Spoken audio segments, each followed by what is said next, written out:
नमस्कार, आदाब, सत श्री अकाल। आज हम स्टार्ट करते हैं क्लास 10th का एक्सरसाइज फर्स्ट और देखेंगे वास्तविक संख्याएं। वास्तविक संख्याएं क्या होती है? वास्तविक संख्या की बात बता दूं भाई, मतलब जितने भी संख्या होते हैं ना, चाहे पूर्ण संख्या हो चाहे प्राकृतिक संख्या हो, सब क्या कहलाते हैं? वास्तविक संख्या। आज बेसिकली हमको देखना है, पहले भी आपने SCF तो निकाला ही होगा, लेकिन SCF निकालने का जो हमको क्या बताया है, मतलब हमको क्या प्रयोग करना है, यूक्लिड विभाजन एल्गोरिथम का प्रयोग करके, मतलब प्रमेयिका का प्रयोग करके निकालना। इसमें सबसे इम्पोर्टेंट जैसे यूक्लिड विभाजन है, एल्गोरिथम है, इनका मतलब क्या होता है? एल्गोरिथम का मतलब होता है एक सिस्टम से, ठीक है ना। जैसे मान लीजिए कि आप यार खाना बनाते हो तो मतलब एक तरीके से बनाते हो ना, कि उसमें कब मतलब उसको आग में रखना है, फिर कब उसमें मतलब तेल डालना है, क्या कैसे, मतलब एक सिस्टम का प्रयोग करके इसको बनाना है, स्टेप बाय स्टेप निकालना है, उसको अपन बोलेंगे एल्गोरिथम, ठीक है। एल्गोरिथम का मतलब ये होता है एक सिस्टम से, एक तरीके से। चलो समझते हैं, बहुत ही सिंपल है, बिल्कुल डरने की ज़रूरत नहीं, बहुत आसान है, एक बार करके देखो एकदम इजी लगेगा। अब जैसे इसमें दो नंबर दिखाई पड़ रहे हैं 135 एंड 225, तो मतलब 135 और 225, इसमें बड़ा कौन सा है? बड़ा है भैया 225, और छोटी संख्या कौन सी है? 135। तो अपन क्या करेंगे, जो बड़ी संख्या है उसमें छोटी संख्या का भाग देंगे, एकदम से सो सिंपल दैट। तो अपन लिखते हैं पहले क्या, 225। किसको हल करना है? पहला नंबर, इसलिए लिख लेते हैं यहाँ क्या, फर्स्ट नंबर, है ना। किसको हल करना है? 225 में किसका भाग देना भैया? 135, है ना। अब 135 को जैसे ही डिवाइड करते हैं कितने बार जाएगा? 135 बन जा 135, सब्ट्रैक्ट कर दो। यहाँ जब आप घटाओगे तो क्या आएगा? 5 में 5 घटा दोगे 0 आ जाएगा, ठीक है। 12 में 3 घटाओगे कितना आएगा भाई? 12 में 3 घटाओगे 9 आ जाएगा, और यहाँ क्या हो जाएगा? ये 0 हो जाएगा। अब देखो क्या 135 में इसका भाग जा रहा है, इसमें जा रहा है कि नहीं 135 का? बोलोगे सर नहीं जा रहा। और जब नहीं जा रहा है तो हमको सिंपल सा एक स्टेप और फॉलो करना है, ये यहाँ ब्रैकेट लगानी है, 135 को यहाँ रख देना है, और फिर से इसका भाग करना है, ठीक है। 90 का कितने टाइम जाएगा? तो 90 का भी 1 टाइम्स ही जाएगा, तो 90 1 जा 90, यानी 90 कम 90 हो गया, ठीक है। अब इसको घटा देते हैं, तो 5 से घटाएंगे 0, यानी क्या आएगा? 5 आएगा, ठीक है। 13 में 9 सब्ट्रैक्ट करेंगे ना, 13 में 9 घटाएंगे कितना आएगा? 4 आएगा। अब बोले सर अभी भी नहीं घटा, अब भी नहीं कट रहा है, रिमाइंडर तो 0 आ ही नहीं रहा, तब क्या करें? फिर से वही स्टेप बढ़ाना हमको, फिर से यहाँ एक ये ऐसे चिन्ह बनाएंगे, इसके अंदर क्या लिख देंगे? 90, ठीक है। अब ये कट जाएगी, 45 के कितने बार जाएगा भैया? 2 बार जाएगा, है ना। यानी 45 2 जा कितना हो जाएगा? 90, 45 दूनी 90, और देखो यहाँ क्या आ गया? 0, यानी यहाँ हमारा रिमाइंडर क्या आ रहा है? 0 आ रहा है, ठीक है। अब हम क्या करेंगे, इस स्टेप को, बोलो सर क्या इसमें पूरा नंबर मिलेगा? नहीं भाई साहब, आपको ये बोला एल्गोरिथम का प्रयोग करना है, मतलब एक स्टेप बाय स्टेप लिखना है, एकदम इजी बताता हूँ कैसे लिखना है। तो जैसे पहले हमको ये सिद्ध करना है भैया 225 कैसे आया, ठीक है। अब इसको सिद्ध करने के लिए साइलेंट प्लीज, 225 कैसे आया है, तो इसको दिखाने के लिए सबसे सिंपल स्टेप रहता है, अपन क्या लिखेंगे? 225 इज इक्वल टू 135 मल्टीप्लाई कर देंगे किससे? देखो 225 का यदि 135 गुणे क्या करेंगे अपन? 1 करेंगे, है ना। और उसके बाद क्या आ रहा है? देखो शेषफल क्या आ रहा था? 90, तो यहाँ क्या लिख देंगे? प्लस 90, ठीक है। और यदि प्लस 90 करते हैं तो ये अपना क्या हो गया? स्टेप नंबर 1, ठीक है। इसको ऐसे लिख देते हैं, स्टेप फर्स्ट। अब स्टेप फर्स्ट में अपन का क्या आ गया? 225 कैसे आया है? ये हमें दिख रहा है कि क्या किया है, 135 में 1 का गुणा किए और 90 जोड़ दिए, तो क्या आ गया? 225। लेकिन 135 को भी इसी तरह से बताना है, तो उसके लिए अपन क्या करेंगे? स्टेप 2 लिखेंगे, स्टेप 2, ठीक है। स्टेप 2 में क्या हो जाएगा? हमको क्या बताना है? 135 कैसे आया, तो 135 कैसे आया इसको हम कैसे बताएंगे? तो देखो 90 में 1 का गुणा करोगे 90 इंटू 90 इंटू 1 प्लस क्या आया था रिमाइंडर 45, तो यहाँ क्या लिख दोगे 45।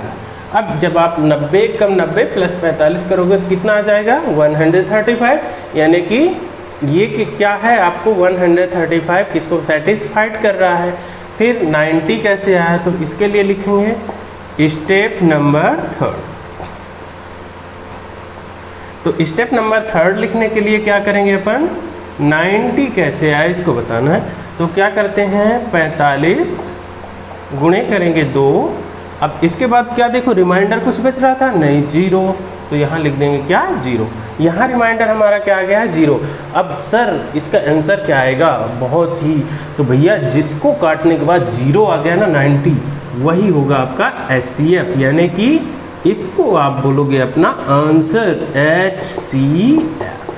ठीक है, ये हो गया आपका आंसर हो गया HCF। ठीक है, तो लिख देना अतः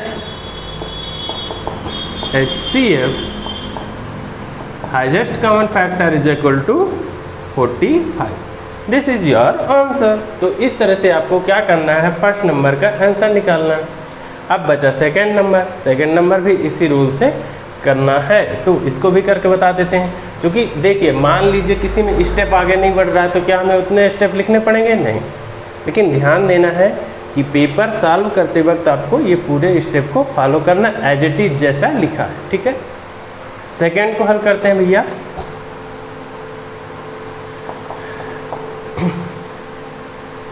सेकेंड नंबर में देखिएगा जैसे फर्स्ट दिया है, अभी हम क्या बात किए थे कि हमें इसमें क्या सेलेक्ट करना है, सबसे बड़ी संख्या कौन सी है, ये है, फिर उससे छोटी कौन सी है, ये है। तो अपन क्या करेंगे, पहले सबसे बड़ी संख्या को लिखते हैं। तो 38,220 है ना, इसको किससे डिवाइड करना है 196। तो 196 से यदि अपन पहले जैसे देखो क्या होता है ना कि अपन जितना फर्स्ट में डिवाइड हो रहा है उतना अंक ले लेते हैं।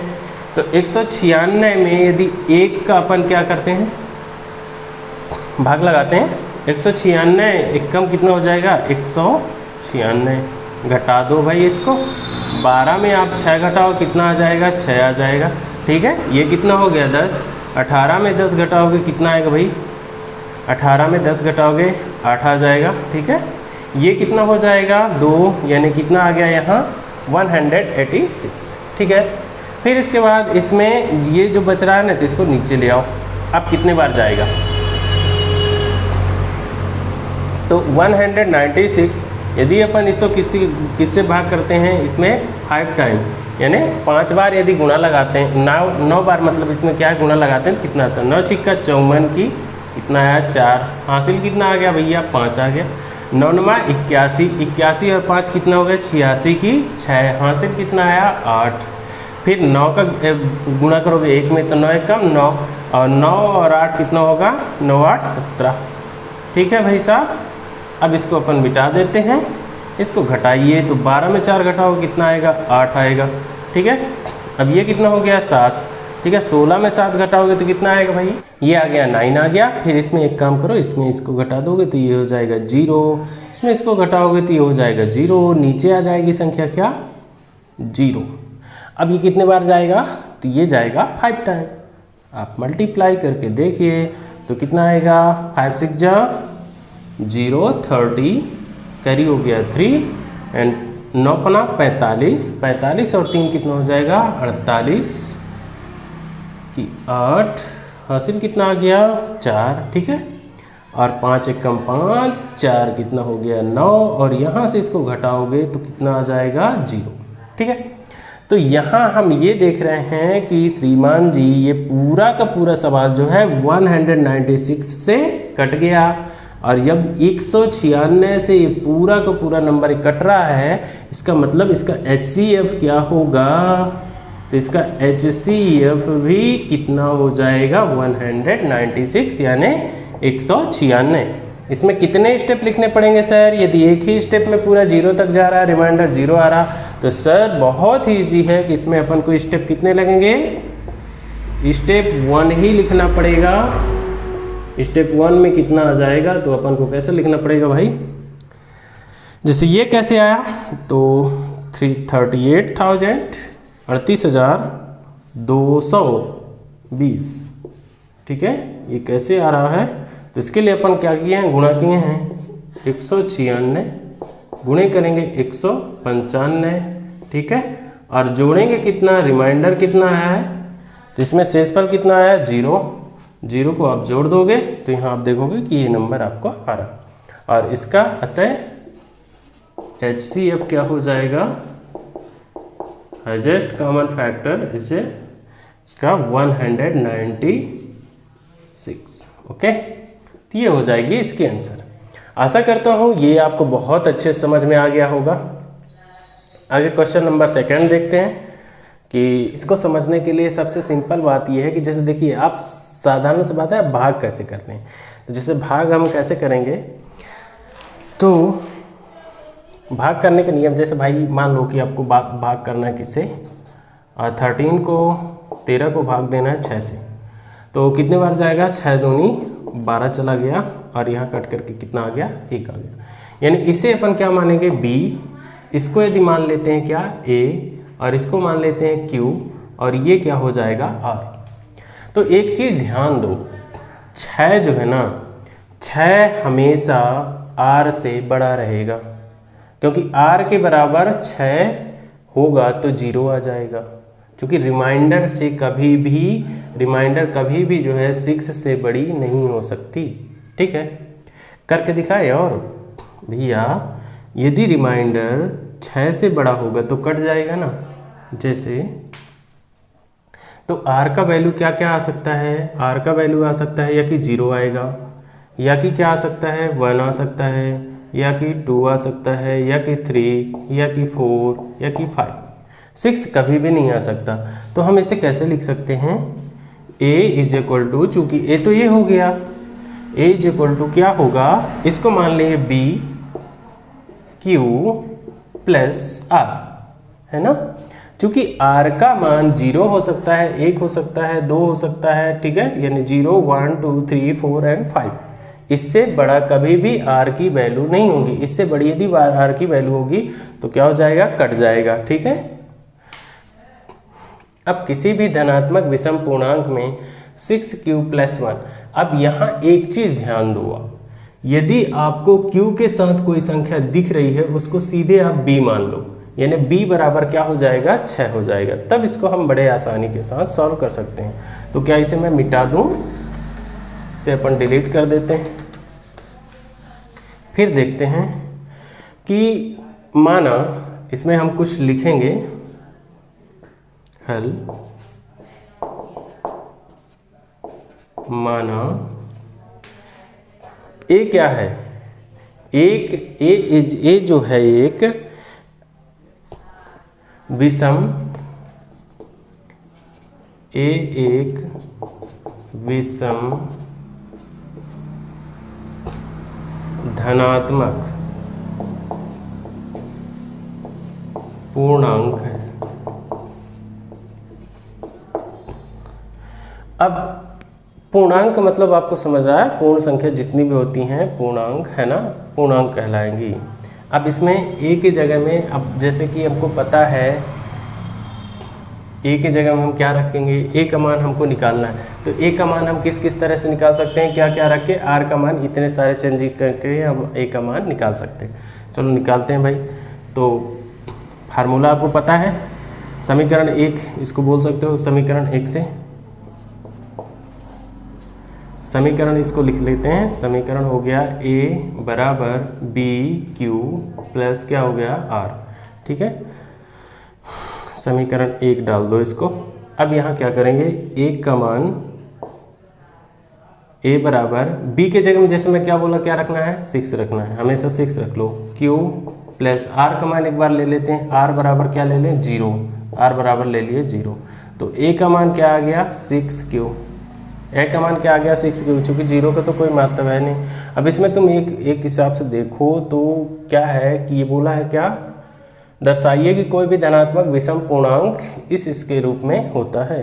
तो इसमें क्या है, 2 का डिवाइड बड़े आराम से हो जाएगा। दूसरा मान रख करके देखते हैं, A बराबर बी के जगह में क्या रखेंगे भैया, बी क्यूब, सेम इस तरह पैटर्न फॉलो करो। आर, अब यहाँ मान किसका रखना है, आर इज इक्वल टू रख देना है अपन को कितना, आर का मान रखना है 1 रखना है। तो ए बराबर 6 गुणे क्यू हो जाएगा, बी के मान अपन को क्या रखना है 6 रखना है, 6 प्लस आर का मान कितना रख लेंगे 1।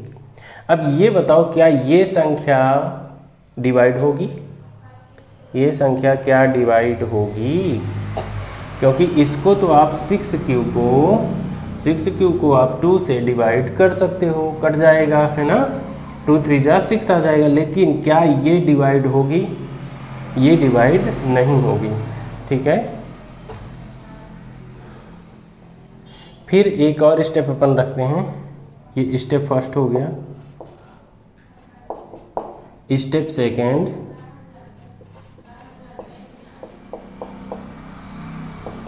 इसके बाद अपन लेते हैं स्टेप थर्ड। स्टेप थर्ड में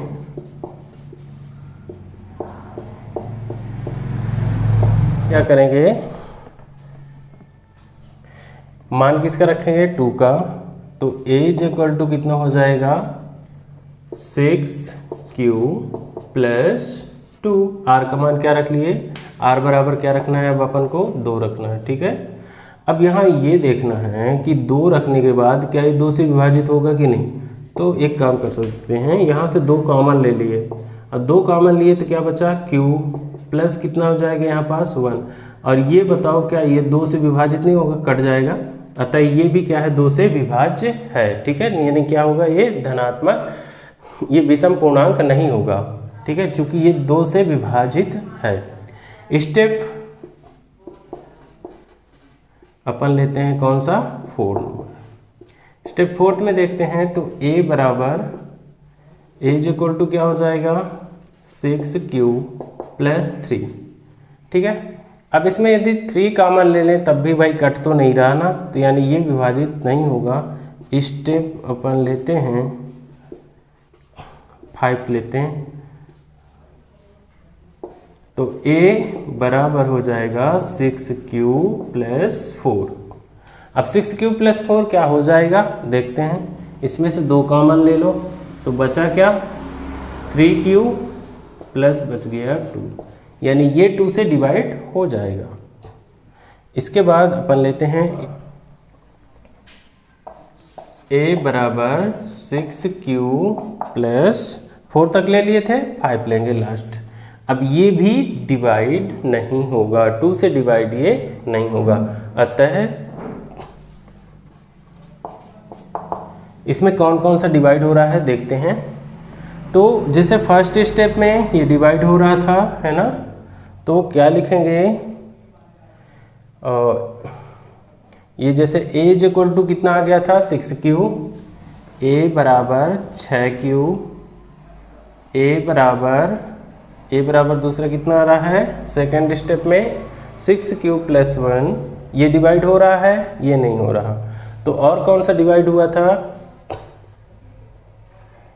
तीसरे नंबर में ये डिवाइड हुआ था, a बराबर कितना है 6q प्लस 2, फिर a बराबर कितना है, कौन सा डिवाइड हो रहा है भाई, ये वाला भी डिवाइड हो रहा है ना, तो 6q प्लस 4, ये 2 से क्या है विभाजित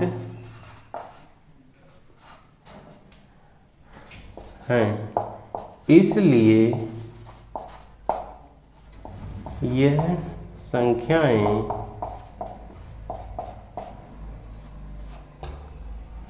विषम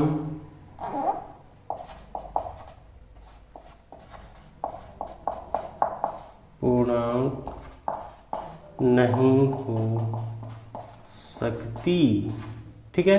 और विभाजित कौन कौन नहीं हो रहा, तो आप देखो ये विभाजित नहीं हो रहा था 2 से, और ये भी 2 से डिवाइड नहीं हो रहा था, है ना, ये तो 2 से डिवाइड हो रहा था, ये भी 2 से डिवाइड हो रहा था, सिर्फ ये 2 संख्याएं 2 से डिवाइड नहीं हो रहे थे, यानी और एक ये हो गया तीसरा नंबर। तो ये होंगे विषम पूर्णांक, धनात्मक विषम पूर्णांक के रूप में होंगे। तो तो उनको लिख दो कौन कौन सा विभाजित नहीं हो रहा था। तो उसमें हो जाएगा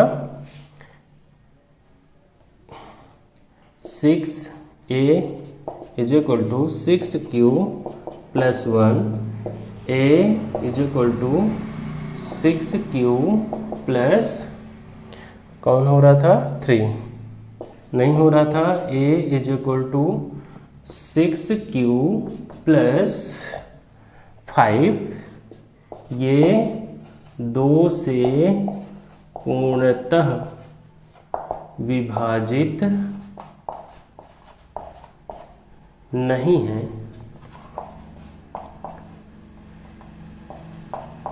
अतः ये धनात्मक विषम पूर्णांक होंगे।